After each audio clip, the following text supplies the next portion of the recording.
Dans le monde moderne, une bataille invisible se livre dans le cœur de millions de personnes. Une bataille contre une addiction qui emprisonne l'âme, épuise la spiritualité et détourne de la lumière d'Allah, la consommation de la pornographie. Mais il y a de l'espoir. Cette lutte n'est pas une condamnation éternelle, mais une opportunité de transformation. Allah dit dans le Coran, « Et ceux qui s'abstiennent de turpitude, de ce qui est blâmable et de toute fornication. » Sourate Al-Mu'minun 23:5. Avez-vous déjà ressenti le poids de cette bataille intérieure? Et si aujourd'hui était le début d'une libération complète? Étape 1. Reconnaître le problème comme une faiblesse, non comme une identité. La lumière tamisée de sa chambre semblait presque complice de son combat silencieux. Ahmed, comme beaucoup d'autres, portait un fardeau que peu autour de lui soupçonnaient. Chaque soir, une bataille se jouait en lui. Une impulsion irrésistible l'attirait vers l'écran. Et à chaque clic, une vague de culpabilité s'abattait sur lui.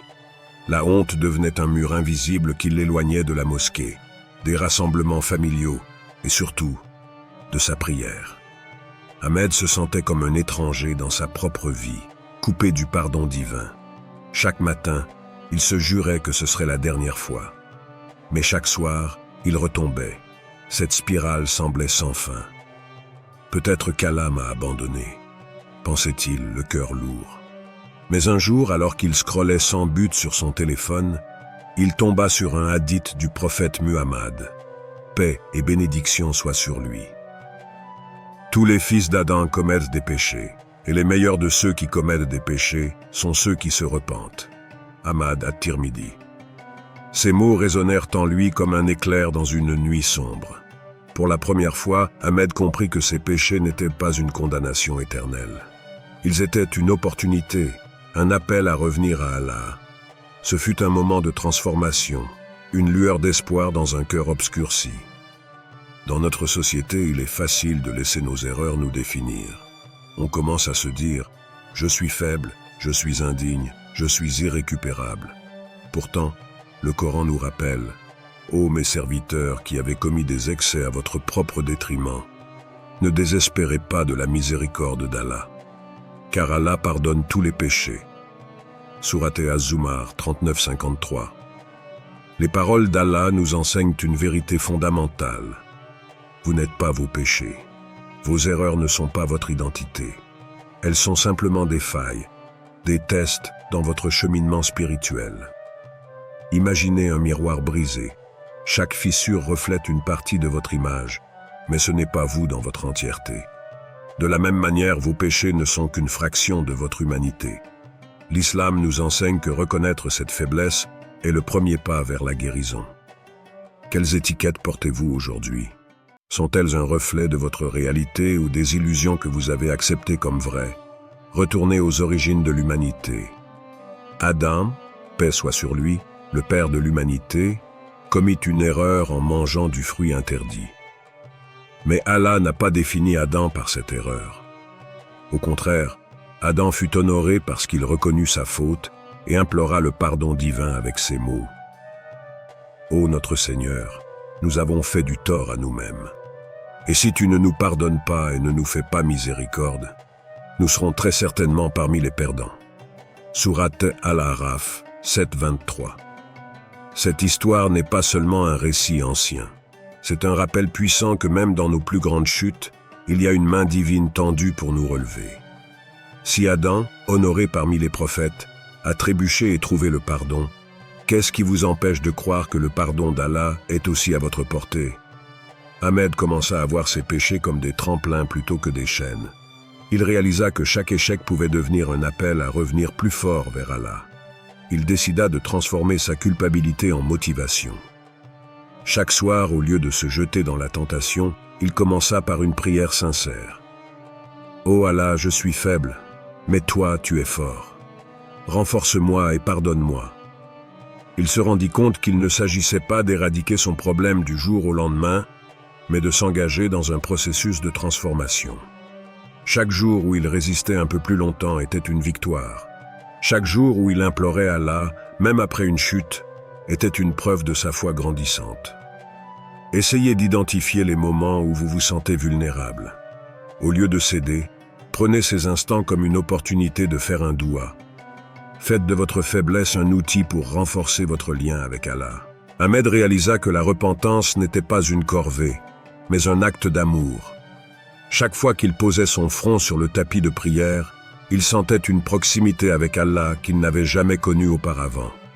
Allah dit dans le Coran « Et repentez-vous tous devant Allah, ô croyants, afin que vous récoltiez le succès. » Sourate An-Nur 24-31. Ce succès, a Ahmed compris, n'était pas nécessairement une vie parfaite, mais un cœur apaisé, une âme en quête constante de la lumière divine. Peut-être que vous vous sentez comme Ahmed aujourd'hui.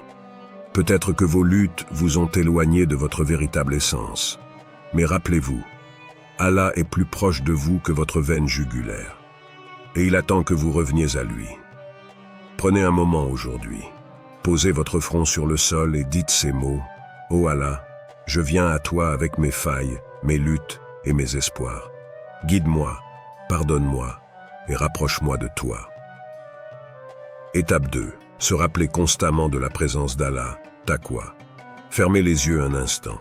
Prenez une profonde inspiration et imaginez, Allah vous voit. Pas seulement vos actions, mais aussi les pensées que vous gardez enfouies, les batailles invisibles que vous menez, les larmes silencieuses que personne d'autre ne remarque. Ressentez cette vérité. Il est toujours là, attentif, omniscient. Imaginez-le, non comme un juge impitoyable, mais comme un créateur compatissant, prêt à vous tendre la main à chaque chute. Ses promesses sont claires, ses paroles réconfortantes. Dans le Coran, Allah nous rappelle. Allah est certes omniscient sur ce qu'ils font. Sourate An-Nur 24-30. Ces mots, d'une puissance indescriptible, peuvent transformer une âme accablée par le poids de la culpabilité en un cœur apaisé par la reconnaissance divine. C'est un rappel subtil mais puissant que rien ne lui échappe. Ni vos échecs, ni vos efforts pour résister, ni vos prières murmurées dans le silence de la nuit. Chaque instant où vous détournez votre regard des tentations qui vous appellent, vous gagnez une victoire. Ce ne sont pas de petites victoires, elles sont grandes aux yeux d'Allah. Chaque seconde où vous dites non à la tentation est une étape sur le chemin de la lumière, un pas vers un lien plus profond avec lui. Imaginez que chaque fois que vous résistez, Allah vous observe avec amour et fierté. Et si, à cet instant précis où la tentation frappe, vous remplaciez cet écran par une prière sincère, fermez les écrans, tournez-vous vers votre tapis de prière et laissez vos mains s'élever vers le ciel. Dites-lui, « Ô Allah, je suis faible, mais je sais que ta force est infinie. Renforce-moi dans ce moment difficile. » Rappelez-vous que dans la bataille contre vos faiblesses, Allah est votre plus grand soutien. Avez-vous remarqué comment la tentation semble perdre son pouvoir lorsque vous vous connectez à lui, comme si sa lumière faisait reculer les ombres qui vous entourent? Considérez cet exemple. Imaginez un homme qui marche dans l'obscurité d'un désert. Chaque pas semble plus difficile. Les tentations de s'arrêter et de céder au désespoir sont fortes. Mais à chaque fois qu'il lève les yeux, il voit une étoile brillante qui le guide. Cette étoile, c'est la prière. C'est votre connexion avec Allah. Prenez ce moment pour réfléchir. Qu'est-ce qui vous empêche aujourd'hui de transformer vos moments de faiblesse en moments de prière? Qu'est-ce qui vous empêche de laisser la lumière divine guider votre chemin dans ces instants de doute? Chaque fois que vous choisissez de résister, vous ne faites pas que gagner une bataille. Vous créez une nouvelle habitude, un nouveau mode de vie. Vous devenez la personne qu'Allah veut que vous soyez, forte, résiliente et en constante quête de sa satisfaction. Alors, fermez vos yeux à nouveau. Imaginez qu'Allah vous voit à cet instant précis. Visualisez sa lumière envelopper votre cœur. Ressentez cette force, ce réconfort. La tentation n'a aucun pouvoir là où la lumière d'Allah réside. Vous n'êtes jamais seul dans ce combat. Étape 3. Construire une routine qui purifie le cœur. Abdullah ibn Mas'ud, qu'Allah soit satisfait de lui, avait l'habitude de dire « L'homme est façonné par ses habitudes. Changez vos habitudes et vous changerez votre destinée. » Prenons l'exemple de Leila, une jeune femme qui, chaque matin, commençait sa journée en écoutant des chansons inutiles et en naviguant sans but sur son téléphone. Elle réalisa que ces premières heures définissèrent son esprit pour toute la journée. Leila a décidé de remplacer ces premières heures par la récitation de sourate Al-Fatiha, suivie de méditation et de dhikr, rappel d'Allah. Peu à peu, son cœur s'est allégé et elle a trouvé une paix qu'elle croyait perdue. Essayez d'installer une application islamique pour vous rappeler les prières, lire des hadiths ou écouter des récitations du Coran. Lorsque vous ressentez une faiblesse, votre routine actuelle vous rapproche-t-elle de la lumière d'Allah ou vous en éloigne-t-elle? Étape 4. S'entourer de soutien et éviter l'isolement. Une des stratégies du diable est de vous isoler, de vous faire croire que vous êtes seul dans votre combat. Pourtant, le prophète Muhammad, paix soit sur lui, a dit « Le croyant pour le croyant est comme un édifice dont chaque partie soutient l'autre. » Sahih al-Bukhari. Un groupe de jeunes hommes de la mosquée locale a décidé de créer un cercle où ils pouvaient discuter de leur lutte avec honnêteté, s'encourager et prier ensemble.